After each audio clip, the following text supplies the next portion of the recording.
Assalamualaikum. with Ngayon tuturuan ko coffee. kayo kung paano lutuin ang puto maya, Bisaya dish.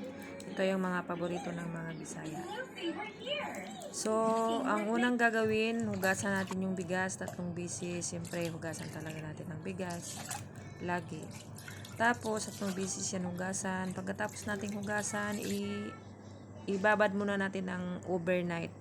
Pagkatapos po i-overnight, lulutuin natin ng steam. I-steam natin ng 30 minutes. Pagkatapos po i-steam, lalagyan natin ng mga ricado. Luya, gata. Yan, ginatgat ko na po yung luya.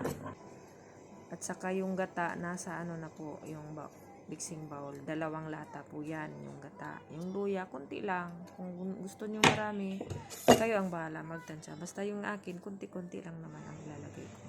Saka ilalagyan ko yan siya ng sugar, 1 cup, 1 tablespoon of salt.